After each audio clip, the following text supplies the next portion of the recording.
Bismillahirrahmanirrahim. Assalamualaikum warahmatullahi wabarakatuh.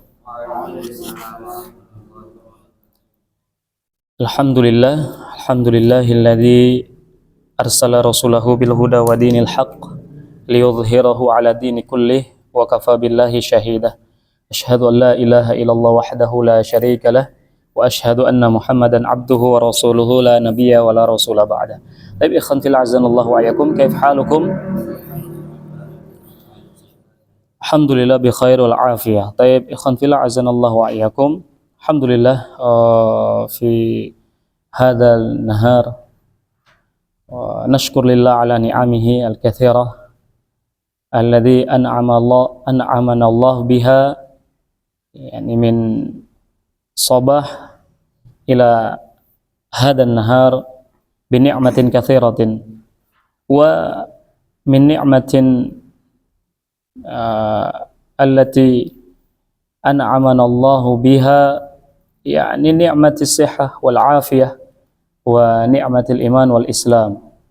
Falidzalika yadullu ala hadhihi ni'mah yassara Allahu lana at-ta'ah wal ibadah, yani qumna bi salat adh-dhuhr bil jamaah. Alhamdulillah, hada min ni'matillahi ta'ala. Taib ikhwan fillah azanallahu wa iyyakum. Thumma thaniyan nusalli wa nusallim ala nabiyhi wa rasulihi salawatu wassalamu alaihi wa ala alihi wa ashabihi wa man tabi'ahum bi ihsanin ila yaumiddin. Taib ikhwan fillah azanallahu wa iyyakum. Kita lanjutkan pertemuan kita, ya, insyaallah masih dalam bahasan apa ikhwan? Untuk pertemuan kali ini bahasan min wasaya as-salaf lisyabab, ya, nasihat-nasihat dari para ulama salaf untuk para pemuda. Dan nasihat ini ikhwan fil azanillah wa iyyakum, ya, semua kita itu sangat butuh terhadap nasihat, ya, setiap kita sangat butuh terhadap nasihat, ya. Dan nasihat yang paling baik adalah nasihat yang paling utama adalah nasihat yang datang dari Allah Subhanahu wa taala dan tentu dari Rasulnya sallallahu alaihi wasallam. Kemudian dari para ulama kita, dan para ulama kita menasihati kita tentunya dengan nasihat-nasihat yang datang dari Al-Qur'an dan datang dari As-Sunnah, sebagaimana yang sudah kita jelaskan pada pertemuan sebelumnya.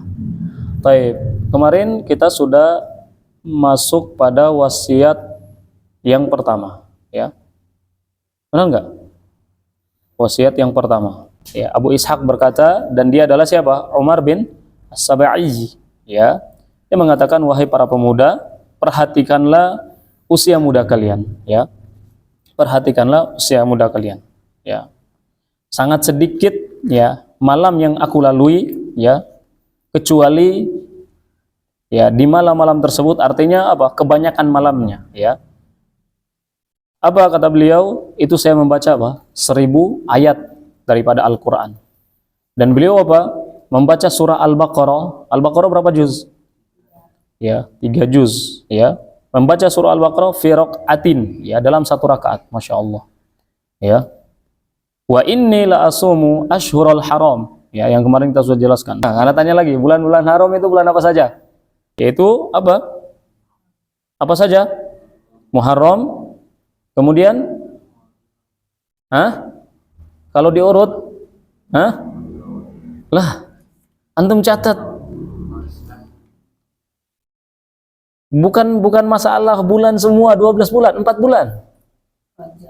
Rajab, kemudian Muharram, Rajab, kemudian Dzulhijjah, Dzulqa'dah, diurut. Berarti kalau dari awal Muharram, Rajab, Dzulqa'dah sama Dzulhijjah, ya. Baik, ya, ini momentum-momentum 4 bulan ini, masya Allah, ya, kita harus perhatikan. Kenapa? Karena kita diperintahkan oleh Allah, fala tadlimu fihinna anfusakum, jangan kalian zalimi diri-diri kalian pada bulan-bulan tersebut, ya, yaitu bulan Rajab itu sangat, ya, kata para ulama, Allah melarang hal ini menunjukkan apa? Kezaliman yang dilakukan di bulan tersebut berbeda dengan kezaliman yang dilakukan di bulan biasanya, ya, dalam artian kezaliman memang dilarang di semua bulan. Namun di bulan-bulan haram tersebut itu apa? Lebih ditekankan keharamannya. Paham tuh? Atau lebih besar, atau lebih dilipat gandakan dosanya. Begitu juga pemahaman mafhum mukhalafah, ya, bahwasanya daripada larangan Allah jangan menzalimi diri-diri kalian pada bulan tersebut, artinya kalau kita isi bulan-bulan tersebut dengan ketaatan, maka pahalanya juga berlipat ganda, ya. Perhatikan ikhwan, bulan Muharram, kita sekarang masih pada Rabiul Awal, ya, Rabiul Awal sekarang. Ya, nanti Rabiul Tsani, Jumadil Ula, Jumadil Tsani, kemudian masuk ke, ya, Rajab, ya. Ya. Taib. Ya, Rajab, kemudian Dzulqa'dah, Dzulhijjah. Paham tuh ya, ikhwan? Taib, ya. Beliau apa? Berpuasa di bulan-bulan haram ini, ya. Beliau berpuasa di bulan-bulan haram ini, ya, yaitu Abu Ishaq. Kemudian apa? Dia juga berpuasa 3 hari setiap bulan yang disebut Ayamul Bid, ya. Tanggal 13, 14 dan 15 Hijriyah, bulan Hijriyah. Ya, bukan Masehi, antum bulan tanggal 14, 13, 14, 15 antum, ya, Januari, bulan apa sekarang? September bulan 9, sekarang udah tanggal 21. Jangan, ya, ketika masuk bulan Oktober tanggal 13, 14, 15 antum puasa, bukan itu, ya. Baik, ya, artinya beliau berpuasa setiap bulan, Masya Allah, ya. Kemudian wal itsnaini wal khamis, dan juga puasa Senin Kamis. Berarti dalam sebulan berapa kali berpuasa? Hah? 11, minimal 11, ya. Kemudian beliau mengatakan kemudian beliau membaca wa amma bi ni'mati rabbika fahaddits. Adapun dengan nikmat-nikmat dari Tuhanmu, yang maka ceritakanlah. Nah, di sini, ya, qauluhu, ya, kata beliau, kita syarah saja, ya. Aqra'u ala fi fil lailain yuradu bihi taqribu la at-tahdid, ya. Beliau mengatakan di sini 1000 ayat setiap malam, yang diinginkan adalah sebagai pendekatan, kurang lebih seperti itu, sekian, ya, kurang lebih sekian saya membaca, ya, bukan pembatasan saja, bukan pembatasan berarti setiap malam itu hanya 1000 saja, tidak, ya, hanya untuk pendekatan, ya, dikatakan 1000 setiap malam, Masya Allah, 1000 ayat. Alhamdulillah, insya Allah antum luar biasa, ya, tiap hari, Masya Allah. Berbahagialah kepada Allah Subhanahu Wa Taala dengan hal tersebut, dan berharap tentunya ihtisab. Jangan hanya sekedar membaca namun tidak ihtisab. Ya, antum di sini, Masya Allah, ya, setiap harinya, wah, berapa, mudah-mudahan, ya, antum pagi, Masya Allah, halaqah, ya, berapa ayat, kemudian halaqah kedua, ya, ketika di pelajaran pagi, ya, ba'da subuh halaqah, pelajaran pagi antum juga halaqah kedua, ba'da zuhur, ya, kemudian halaqah juga, kemudian ba'da asar halaqah. Masya Allah, berapa ayat yang antum ulang-ulang, ya, dalam sehari, Masya Allah. Ya, berharaplah kepada Allah Subhanahu Wa Taala pahala dari apa yang kita lakukan tersebut. Wa ma'nahu annahu yakhtimul Qur'an fi kulli usbu'in marratan. Wa khatmul Qur'an fi kulli usbu'in marratan huwa, ya, da'bu amatis salaf, ya, kata beliau, ya, yaitu maksudnya adalah beliau apa? Mengkhatamkan Al-Qur'an, apa? Mengkhatamkan Al-Qur'an, bahwasanya beliau menginginkan 1000, mengatakan 1000 ayat itu adalah pendekatan, ya, artinya kurang lebih 1000 ayat yang beliau baca setiap malam, ya. Dan juga menunjukkan bahwasanya beliau apa? Mengkhatamkan Al-Qur'an, ya, di setiap pekan, ya, setiap pekan sekali, ya. Kalau 1000 ayat, disebutkan Al-Qur'an itu berapa ayat? 6.600 sekian, ya. Anda juga masih apa namanya, ada penjelasannya 6666, yaitu, ya, belum diteliti secara apa namanya detailnya, cuman, ya, 6.600 sekian, ya. Ada yang mengatakan 66666 gitu, ya. Seperti itu. Namun wallahu alam, ya, yang jelas. Jadi kalau semalam 1000 berarti berapa? Semalam 1000 berarti dalam sepekan 6.000 kan? Ya, 6.000 tambah sekian-sekiannya itu. Ya, berarti dalam sepekan minimal sepekan sekali khatam, ya, Masya Allah. Sepekan sekali khatam. Wa khatmul Quran fi kulli usbu'in maratan huwa da'bu ammatis salaf. Ya, menghatamkan Al-Qur'an dalam sepekan sekali itu merupakan kebiasaan, ya, adab dan kebiasaan apa? Para salaf. Masya Allah, ya. Yang kita selalu mengambil wasiat dan nasihat dari mereka. Ya. Jadi ini kebiasaan mereka. Ya, maka mungkin ya ana sampaikan juga di sini kepada antum, untuk anak pribadi dan kita sekalian, untuk apa? Ya, dawamkan kalau bisa setiap pekan kita khatam. Ya, paling tidak ya kalau misalnya nggak mampu ya 2 pekan sekali. Ya, tapi kalau antum sudah, insya Allah kalau sudah terbiasa melazimi Al-Quran itu akan senang. Ya, akan senang sehingga apa? Tidak ada lagi rasa beban dalam membaca Al-Quran. Ya, Masya Allah. Ya, maka di sini ikhwan fil azanallahu ayyakum, ini merupakan ya ammatis salaf. Kebanyakan para ulama salaf itu membiasakan diri mereka menghatamkan Al-Quran dalam sepekan. Ya, kalau kita mungkin berusaha mencontohi mereka, mengikuti mereka, masih kesulitan, paling tidak sebulan sekali. Ya, sebulan sekali. Masya Allah. Apalagi antum nanti semakin nambah hafalannya, itu jadikan ya, murojaah sekian juz, misalnya sudah sampai 10 juz, berarti sisanya tinggal dibaca. Ya, sisanya tinggal dibaca. Dan membaca itu pun juga akan hikmahnya untuk tatkala kita mulai menghafal di surah yang kita sudah sering baca itu akan mudah. Coba surah Al-Kahfi. Terkadang kita duduk-duduk kita baca, ya kan? Kenapa? Karena sering diulang-ulang dalam sepekan. Sepekan sekali minimal kan? Minimal sepekan sekali. Tapi sekian kita dengarkan, sepekan sekali kita dengarkan, itu sudah nempel tanpa kita menghafal. Dan anak juga seperti itu. Ya, anak ketika membacakan, kok bisa? Padahal menghafal dengan sengaja belum pernah. Ya, namun tatkala kita bacakan, ya, Anda belum pernah menghafal surah Al-Kahfi itu dengan sengaja gitu, sengaja meluangkan waktu. Namun alhamdulillah ketika ya maju, ya kemudian imam baca, ya karena dengar, hafal dengar, ya itu sekedar hafal dengar dan hafal karena sering dibaca. Maka begitu juga kalau kebiasaan kita setiap pekan kita khatamkan Al-Quran, otomatis berarti kan sudah terbiasa tuh 30 juz itu udah biasa kita baca. Tatkala kita mulai menghafal 30 juz yang sudah kita sering ulang-ulang di setiap pekannya, Masya Allah, ya, akan lebih mudah. Ya, dan seperti itulah kebiasaan para salaf. Makanya tidak heran kalau ada yang diriwayatkan satu malam seperti Imam Syafi'i dalam bulan Ramadan semalam 2 kali khatam. Itu apa namanya? Mungkin di zaman kita sulit, namun bagi mereka nggak sulit. Kenapa? Karena sudah terbiasa. Ya, sudah terbiasa. Ya. Kemudian selanjutnya, ya kata beliau, ya dibawakan oleh Syekh Abdul Razak Al-Baddar hafizallahu taala, wa an Amr bin Maimun annahu kana yalqa ar-rajul ya min ikhwanihi fayaqul laqad razaqani Allahul barihata minas salati kadza wa razaqani minal khairi kadza. Ya, tadi sebelum kita masuk pada penjelasan ini, ya beliau tadi siapa? Abu Ishaq tadi, ya tatkala menyampaikan tentang kebiasaan beliau membaca setiap malam 1000 ayat, kemudian dalam satu rakaat beliau membaca surah Al-Baqarah, kemudian beliau berpuasa di setiap bulan haram, kemudian beliau juga berpuasa pada setiap bulan itu 3 hari, kemudian berpuasa Senin dan Kamis, kemudian beliau membaca surah Ad-Duha, wa amma bi ni'mati rabbika fahaddits. Ini maksud beliau bukan untuk riya. Ya, bukan untuk apa? Bukan untuk sum'ah, memperdengarkan amalannya yang tadinya tidak dilihat.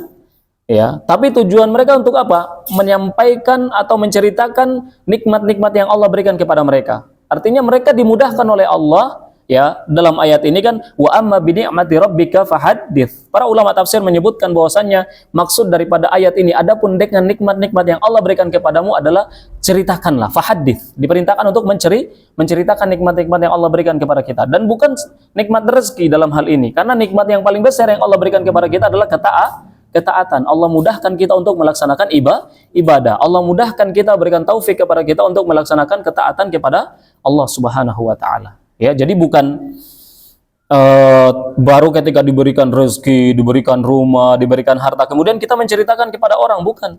Ya, tatkala Allah Subhanahu wa taala berikan kemudahan kepada kita untuk melaksanakan ketaatan kepada Allah, salat qiyamul lail, istiqomah membaca Al-Qur'an, maka kita sampaikan kepada orang lain untuk mereka termotivasi juga. ya. Mereka termotivasi juga. Makanya beliau tutup ya tsumma tala, kemudian beliau membaca ayat wa amma bi ni'mati rabbika fahaddits. Itu tujuan beliau menceritakan amalan ini, bukan untuk riya, bukan untuk sum'ah. Seperti itu. Taib, ini yang perlu kita jelaskan. Taib. Selanjutnya ya dari Amr bin Maimun. Ya, dari Amr bin Maimun annahu kana yalqar rajul, bahwasanya dia bertemu dengan seseorang min ikhwanihi, ya dari saudaranya, ya bertemu dengan seseorang ya yang sudah dewasa, orang yang sudah dewasa dari keluarganya. Fayaqul, ya beliau berkata, ya Amr bin Maimun berkata, laqad razaqani Allahul barihata minas salati kadza. Ya Allah Subhanahu wa taala berikan rezeki kepadaku dengan salat begini dan begini, ya. Wa razaqani minal khairi kadza, dan Allah memberikan rezeki kepadaku daripada kebaikan-kebaikan seperti ini. Ya. Jadi beliau mengabarkan apa yang Allah berikan kepada dia. Ya tadi malam, ya. Al-bariha, bariha itu tadi malam. Ya, Allah berikan rezeki kepadaku dengan salat sekian dan sekian, ya. Sekian rakaat dan sekian rakaat. Ya, beliau ceritakan. Kemudian Allah juga berikan rezeki kepadaku dengan ya kebaikan yang ini dan itu, kata beliau, ya. Hadis ini dikeluarkan atau asar ini dikeluarkan oleh Imam Hakim dalam Mustadrak, ya. Asar tersebut diceritakan oleh Imam Hakim dalam kitabnya dalam Al-Mustadrak. Baik. Wa qala Abu Abdullah Al-Hakim fil Mustadrak ba'da ikhrajihi ya lil atharaini sabiqin ya farahimahullahu Amr ibn Ubaidillah as-Sabai wa Amr ibn Maimun al-Audiyah, ya falaqad nabbaha lamma yuraggibu syababa fil ibadah, ya. Jadi Imam Hakim katakanlah meriwayatkan dua asar ini karena kan asar yang pertama dari Abu Ishaq itu dikeluarkan oleh Imam Hakim. Kemudian asar yang kedua dari siapa? Amr ya bin Maimun, ya. Yang pertama Amr bin siapa? Amr bin siapa? Ya, Sabai. Kemudian Amr bin Maimun. Maka kedua-duanya namanya Amr, ya. Amr, ya. Amr bin Ubaidullah As-Sabai dan Amr bin Maimun Al-Audiyah, ya. Kata beliau, ya, semoga Allah Subhanahu wa taala merahmati keduanya, ya. Semoga Allah Subhanahu wa taala merahmati keduanya, ya, setelah beliau mengeluarkan dua asar ini. Kenapa kata beliau, ya? Falaqad nabbaha lima yuraggibu syabab fil ibadah, ya. Karena keduanya memberikan motivasi, ya, kepada para pemuda dengan dua asar ini, ya, dengan dua asar tersebut yang diceritakan itu menjadikan motivasi kepada para pemuda untuk beribadah. Jadi dua asar tersebut tatkala diriwayatkan dikeluarkan, ya, dengan dua asar tersebut menjadi sebab para pemuda itu termotivasi dalam melaksanakan ibadah dan ketaatan kepada Allah, ya. Wa fil atharina aidan, ya, dalam asar juga kata beliau, ya, at-tarbiyatu bil qudwah fasyabu yahtaju ila hadzal maqam hatta yanshuta wa yashula alaihi al-imtithal, lakin yanbaghi lil muallimi ay yatanabbaha ila husni niyatihi wa qasdihi hatta la yaqa fir riya'i fayahbitu amaluhu. Baik. Kata beliau, kata Syekh Abdul Razak Al-Badar, ya, wa fil atharina aidan, ya. Ya. Juga di dalam asar yang sudah disebutkan, ya. Kata beliau, tarbiyatun bil qudwah. Itu merupakan juga pendidikan keteladanan. Ya, jadi dengan diceritakan asar tersebut itu menjadi pendidikan untuk keteladanan bagi para pemuda, ya. Pendidikan keteladanan bagi para pemuda. Fasyabu yahtaju ila hadzal maqam, ya. Para pemuda itu butuh kepada keteladanan seperti ini, ya. Para pemuda itu butuh kepada keteladanan seperti ini hatta yanshuta wa yashula alaihi limtithal, ya. Agar apa? Jadi maksudnya diceritakan begitu jelas ya jumlah yang mereka lakukan tatkala bacaan Al-Qur'an, puasa yang mereka laksanakan, kemudian ibadah ya, salat, kemudian bacaan-bacaan apa namanya dalam salat tersebut yang mereka lakukan. Ini kata beliau apa? Dijelaskan secara jelas seperti ini untuk apa? Menjadikan para pemuda itu apa? Bersemangat ya.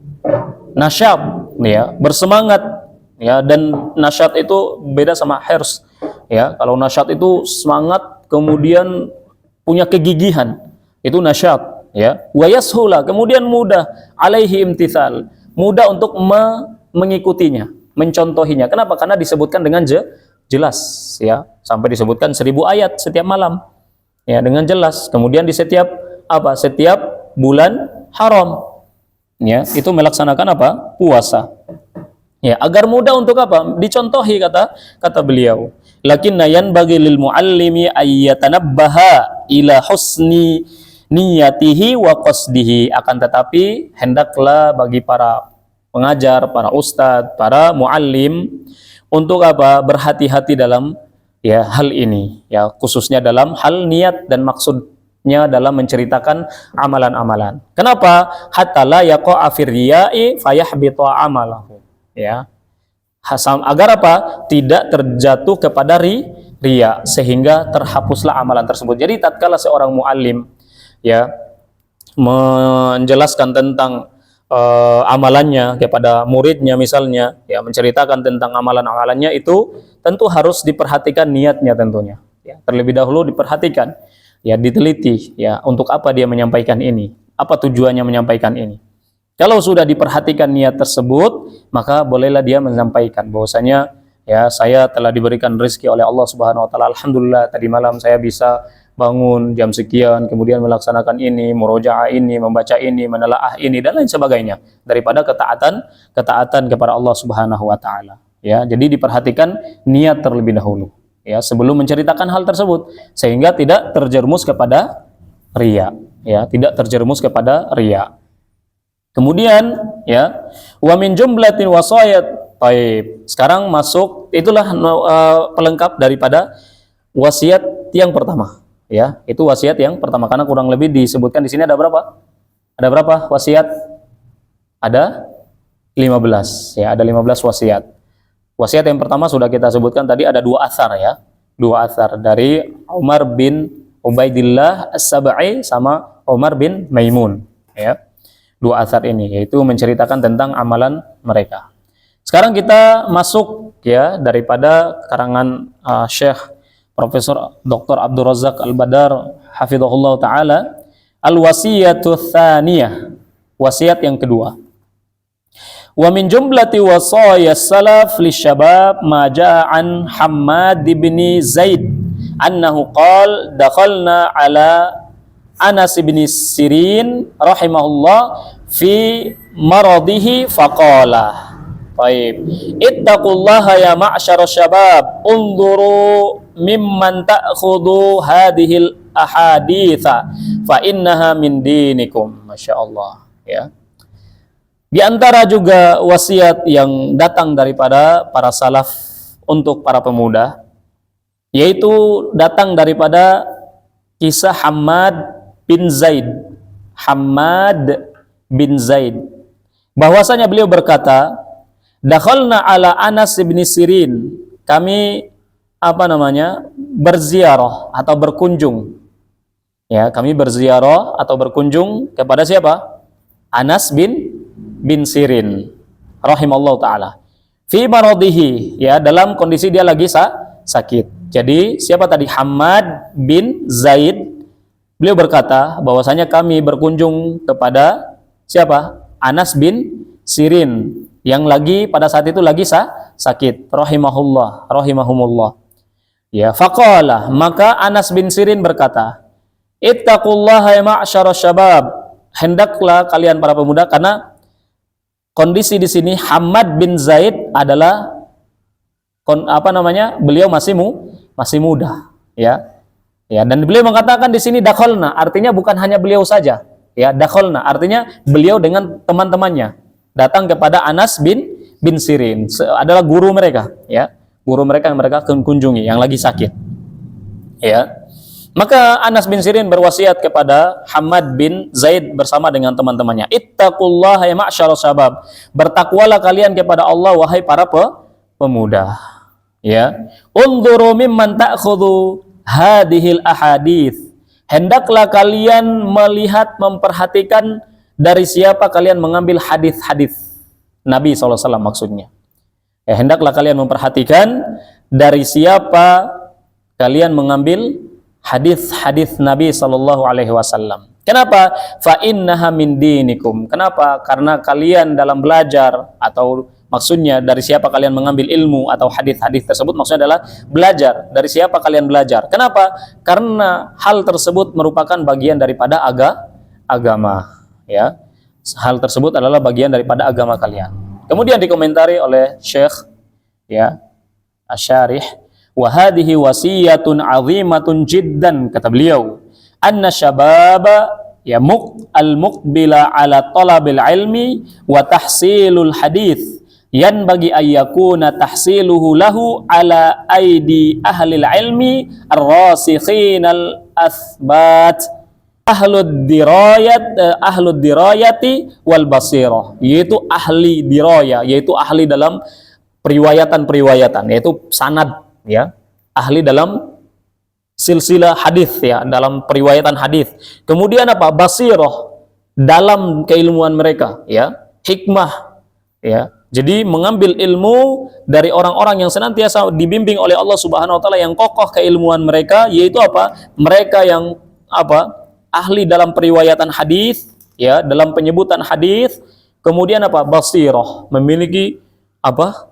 Pemahaman yang jernih. Kemudian apa? Basirah, ya, memiliki apa? Pandangan yang luas, ya, pemahaman yang sangat tuan. Al-akabir fil ilm, yaitu syekh dalam ilmu, ya. Al-akabir fil ilmi, yaitu syekh yang mumpuni dalam keilmuan tersebut. Ya, la ayakhudal ilma an kulli ahadin, tidak sembarangan mengambil ilmu kepada setiap orang, tidak, ya. Tidak mengambil ilmu kepada sembarang orang, kata beliau. Wa inna ma ya'khudul ilma an sahibi sunnah, akan tetapi dia mengambil ilmu kepada orang yang berpegang teguh kepada sunnah, ya, berpegang teguh kepada sunnah Nabi SAW. Bukan hanya sekedar pengakuan ahli sunnah wal jamaah, namun aplikasinya di lapangan menyelisihi sunnah-sunnah Nabi SAW, menyelisihi baik dari segi amaliyahnya ataupun akidahnya, apalagi akidahnya.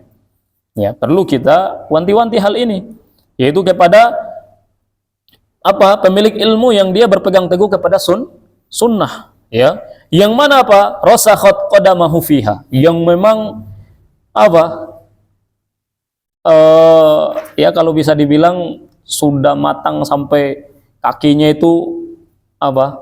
Ya, kalau bisa berpegang teguhnya dalam sunnah itu sudah bisa dibilang berkaratan gitu, saking berpegang teguhnya kepada sunnah itu apa? Sampai apa? Sampai kakinya itu apa? Kalau bisa dibahasakan bengkak, atau ya, dalam memegang sunnah tersebut. Karena memang memegang sunnah ini sebagaimana dalam sunnah, dalam hadis Nabi SAW, ya, kata Nabi SAW, ya, sayati zaman, ya, akan datang suatu masa, kata Nabi SAW, al-qabidu ala dini, orang yang berpegang teguh kepada agamanya, kal-qabidu ala jamar, ya, orang yang berpegang teguh kepada agamanya itu seperti memegang bara api. Dia, sebagaimana yang kita jelaskan kemarin, ya, apa? Ya, sulit memegang teguh Al-Quran dan Sunnah ini di atas pemahaman yang benar, di atas pemahaman salaf. Ini tidak mudah, ikhwan, ya, berat memang, ya, karena harus dianggap asing dan lain sebagainya, ya. Maka hendaklah para pemuda untuk tumbuh pembelajaran mereka, mengambil ilmu langsung kepada orang-orang yang mereka berpegang teguh kepada sunnah seperti ini, yang dia kokoh, tidak mudah goyah, ya, tidak mudah goyah. Sedikit dengan wah ini kan, ya, lempem, apa, mudah rapuh, ya. Ya, sedikit, oh ini masalahnya peraturan gini-gini, ya, akhirnya nggak bisa komitmen. Padahal, ya, di sebuah lembaga dakwah Islam, ya, yang didirikan di atas Al-Quran dan Sunnah, mengakunya seperti itu, namun tatkala ada sesuatu yang, ya, mungkin menyelisihi prinsip-prinsip Al-Quran dan Sunnah, ya, karena menurut dia mengganggu itu atau menjadikan hal tersebut nanti terganggu kegiatannya, akhirnya dia meninggalkan sunnah untuk apa? Untuk organisasinya atau untuk lembaganya itu tetap bisa eksis. Dan ini waliyadzubillah terfitnah. Dan ada sampai juga terfitnah dengan harta. Ya, terfitnah dengan harta sehingga nilai-nilai sunnah itu, nilai-nilai pemahaman yang benar terhadap agama itu rapuh, mulai luntur gara-gara harta. Ya, diatur sana, diatur sini, padahal dia punya prinsip. Ya, punya prinsip. Makanya Syekh kita, Ustadz kita, Ustadz Yazid rahimallahu taala itu selalu mewasiatkan, ya, mewasiatkan. Tatkala kita berpegang teguh kepada sunnah itu harus disampaikan. Ya, tidak boleh kita mengekor kepada ahli-ahli dunia. Seberapapun harta mereka tidak bisa membayar ilmu yang sudah kita dapatkan. Ya, daripada Al-Quran dan Sunnah, pemahaman yang benar. Ya, sehingga Syekhul Islam Ibnu Taimiyah mengatakan kalau mereka tahu apa yang ada di hati kita daripada pemahaman agama yang jelas yang benar, ketenangan dalam beragama, ya, kalau diketahui oleh orang-orang, ya, maka niscaya mereka akan membelah dada kita dan mengambil hal tersebut karena mereka tidak memiliki hal tersebut. Ya.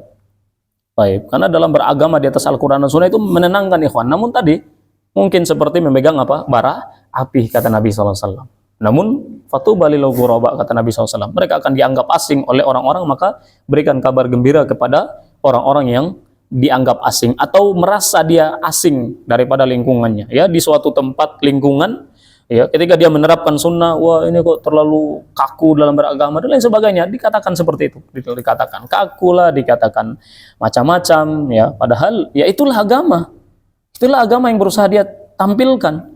Namun berbagai macam celaan dan cacian yang dia dapatkan. Maka kata beliau, ya, hendaklah dia mengambil ilmu dari orang yang berpegang teguh seperti ini. Ya, berpegang teguh kepada sunnah yang sampai, ya, saking berpegang teguhnya itu sampai kakinya itu bengkak untuk menahan beban daripada sunnah yang berusaha dia, ya, tamassuk biha. Ya, kemudian selanjutnya kata beliau membawakan fa'an Ibni Syaudzab rahimallahu taala. Ya, an Ibni Syaudzab rahimallahu taala qala inna min ni'matillahi 'ala syabbi idza, ya, tanassaka ayyuakhiya sahiba sunnah yahmiluhu 'alaiha. Ya, inna min ni'matillahi 'ala syab idza tanassaka ayyuakhiya sahiba sunnah yahmiluhu 'alaiha. Kata beliau, ya, sesungguhnya di antara nikmat Allah Subhanahu wa taala yang Allah berikan kepada pemuda, yaitu apabila dia mulai, ya, tumbuh kepada agamanya dalam mendirikan agamanya, yaitu dalam proses belajar untuk memahami agamanya, yaitu dia berteman atau bersaudara dengan orang yang sahibus sunnah, orang yang memang berpegang teguh kepada sunnah. Kenapa? Karena dengan hal tersebut yahmiluhu 'alaiha, yang akan mengantarkan dia untuk mengantarkan dia untuk berpegang teguh juga terhadap sunnah. Gitu. Jadi tatkala kita melazimi orang yang dia berpegang teguh kepada sunnah, insya Allah kita pun akan ikut. Ya, karena kata Nabi SAW, almaru ala dini khalili. Agama seseorang itu tergantung dari agama temannya, ya, agama sahabatnya. Ya, falyandur ahadukum, ya, ala man yukhalil. Hendaklah setiap kalian tuh, ya, melihat dengan siapa dia berteman atau bersahabat. Ya. Itu yang kedua yang beliau datangkan. Wa an Amr bin Qais al-Mulai rahimallahu taala, ya. An Amr bin Qais al-Mulai. Ya, dari Amr bin Qais al-Mulai rahimallahu taala. Qala idza ra'aita syaba awwala ma yansha'u ma'a ahli sunnah wal jamaah farjuh wa idza ra'aitahu ma'a ahlil bid'ah fa ay asminhu fa inna syaba ala awwali nusyu'ihi. Ya. Baik. Dari Amr bin Qais al-Mulai rahimallahu taala, ya. Beliau berkata, idza ra'aita syabah awwala ma nasha'u min ahli sunnah wal jamaah farjuhu. Ya, apabila engkau melihat pemuda yang di masa mudahnya, di fase mudahnya ini, ya, dia selalu apa? Bersama dengan ahli sunnah wal jamaah, ya, ahli sunnah wal jamaah. Ya, apabila engkau melihat pemuda yang dia melazimi atau selalu membersamai ahli sunnah wal jamaah, maka harapkanlah kebaikan darinya. Ya, berharaplah kepadanya. Ya, artinya kita berharap dia pasti akan tumbuh di atas sunnah. Kemudian selanjutnya kata beliau, wa idza ra'aitahu ma'a ahlil bid'ah fa'ayas minhu. Apabila engkau melihat pemuda yang lagi tumbuh, lagi proses mencari jati dirinya, kemudian dia melazimi ahlil bid'ah, ya, para pengikut hawa, suka membuat-buat perkara-perkara yang baru dalam urusan agama, maka berputus asalah darinya. Ya, artinya udah nggak ada yang bisa diharapkan dari pemuda itu. Kenapa? Di sini kata beliau, fa inna syaba ala awwali nusyu'ihi, karena pemuda itu tergantung daripada awal pertumbuhannya. Tumbuhnya di atas sunnah, maka insya Allah dia akan kokoh di atas sunnah. Tumbuhnya di atas bid'ah, maka dia akan kokoh di atas kebid'ahan tersebut. Ya, sehingga anak punya teman, ikhwan, punya teman yang masya Allah, beliau orangnya terbuka juga, ya, terbuka juga. Namun karena dia sudah tumbuh, ya, teman anak waktu di pasca sarjana, ya, teman anak waktu di pasca sarjana, ya, di kampus, masya Allah, ya, karena kita berteman, ya, begitulah kaum muslimin, ya, bersaudara, innamal mu'minina ikhwah, ya, sesungguhnya orang-orang yang beriman itu bersaudara, ya, terlepas daripada pemahaman dan latar belakangnya masing-masing, kita berteman, ya, alhamdulillah. Jadi kita itu harus mempengaruhi, jangan kita yang dipengaruhi, ya, seperti itu. Ana ngajak beliau sampai beliau melihat ana rutin, ya, hadir di majelisnya Ustadz Nuzul di Blok M, ya. Kemudian nggak tahu apa yang beliau tertarik di situ. Yang jelas beliau selalu bertanya, kenapa antum setiap pulang kampus, masya Allah sudah capek katanya, ya, anda dari Jonggol gitu kan, atau dari, biasanya anda kalau bukan dari Jonggol dari pondok, ya, karena pengabdian kemudian ngajar di Ma'had, ya, kalau bukan dari Jonggol maka hari libur itu anda izin, berarti anda ke Jakarta Utara dulu, dari Jakarta Utara ke Jakarta Selatan ke kampus, gitu, ya, kata beliau, semangat antum, ya, terus belajar gitu, kata beliau, ya, karena memang anak sama beliau masya Allah sampai anak bukan bilang apa, sampai ketika mengurus SIM, karena waktu itu anak mau nggak mau bawa motor kan, ya, dari Jakarta Utara atau dari Jonggol ke kampus itu bawa motor, ya, dan anak belum punya SIM waktu itu, anak sampaikan anak belum punya dana, akhirnya masya Allah, ya, difasilitasi dan dimudahkan sama beliau, masya Allah, ya.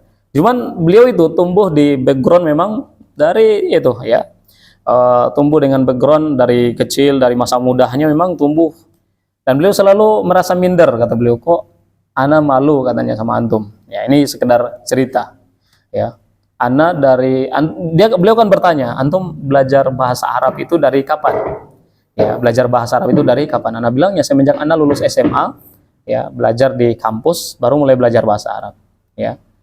Karena kan beliau lihat anak sering chattingan dengan, karena beberapa teman yang kalau chattingan dengan anak pakai bahasa Arab, dan aja juga waktu itu masih berteman dengan Syekh, ya, jadi beliau lihat anak chattingan WhatsAppan dengan ini pakai bahasa Arab, itu beliau masya Allah antum, ya, dan di kelas juga ada pelajaran bahasa Arab gitu kan, berbicara dan lain sebagainya bahasa Arab, ya, sehingga beliau bertanya, kata beliau, antum belajar bahasa Arab di mana, ya, anak bilang, ya, semenjak lulus SMA, karena anak backgroundnya kurang umum, ya, anak SMK, ya, anak sampai ke anak SMK, kemudian karena di kelas 3 alhamdulillah Allah berikan taufik untuk belajar, anak ceritakan, ya, kurang lebih kisah anak mengenal hidayah, anak akhirnya mau nggak mau belajar agama, ya, masuk di kampus Islam, ternyata anak merasa masih kurang, ya, kemudian anak cari pondok pesantren, ya, masuk bergabung, anak sampaikan. Dan ala kulli hal, ya, kurang lebih anak sampaikan waktu itu kurang lebih anak belajar bahasa Arab itu 1, 2, 3, 4, kurang lebih 4 tahun, kurang lebih 4 tahun. Masya Allah, tapi baru segitu kata beliau, tapi udah bisa katanya, bisa berbicara dan lain sebagainya dengan bahasa Arab, sudah bisa memahami. Kemudian beliau mengatakan, anak malu, kata beliau, anak itu malu, anak itu dari SD itu dari lingkungan pondok pesantren, kata beliau, dari SD itu dari pondok pesantren, ya, kemudian SMP pondok pesantren, SMA pondok pesantren, ya sampai S1 pun pondok pesantren, karena kan waktu itu kita di pasca sarjana kan di kampus. Tapi sampai sekarang katanya ana belum bisa ya ngomong pakai bahasa Arab, ya. Bahkan pelajaran bahasa Arab pun ya sering minta bantuan ke antum kata beliau, karena memang teman dekat ana, teman dekat ana. Masya Allah, backgroundnya seperti itu, cuman ya namanya teman gitu, ya. Kata beliau, ana malu sama antum. Dari kecil, dari SD sampai anak S1 itu hidup di lingkungan pondok, tapi kok nggak bisa bahasa Arab. Sementara antum, ya, dari kecilnya backgroundnya dari umum, tapi kok bisa? Ya, ana bilang ya, kembali tentunya kepada masing-masing, ana bilang. Dan ana bilang jangan berkucil hati, karena masalah pemahaman itu akan kembali kepada Allah. Ya, kita hanya bisa berusaha. Kalau Allah memberikan pemahaman kepada kita, ya tidak sulit bagi Allah. Yang jelas kita ikuti aja bagaimana koridor yang Allah Subhanahu Wa Taala tentukan. Insya Allah kita akan mudah. Nah, sampaikan seperti itu. Ya, beliau menceritakan kemudian sudah pun demikian beliau mungkin lihat antum semangat, kata beliau habis dari sini ya anak bilang anak mampir ke Blok M, karena kan kuliah kita Sabtu Ahad ya, dan kajian Ustaz Nuzul hafizallahu taala itu beliau di sore Sabtu ya, malam Ahad, sore Sabtu dari jam 5 sampai dengan menjelang Isya. Waktu itu sampai Isya, sampai ba'da Isya ya, kalau sebelum pandemi itu, sebelum Covid ya, itu sampai ba'da Isya ya, sampai pulang jam 9 kita ya. Maka ada yang komentar karena banyak juga akhwat yang hadir, sementara naik di kendaraan umum pulang jam segitu sudah malam itu. Jadi akhirnya diminta sebelum Isya saja, ketika azan Isya dikumandangkan sudah selesai kajian gitu ya. Baik, kemudian beliau tertarik ya, beliau tertarik ya, Masya Allah. Maka ana pun apa, ajak beliau, ana pengen hadir kata beliau kan, pengen hadir ke kajian tersebut ya. Bentar ikhwan, enggak ada.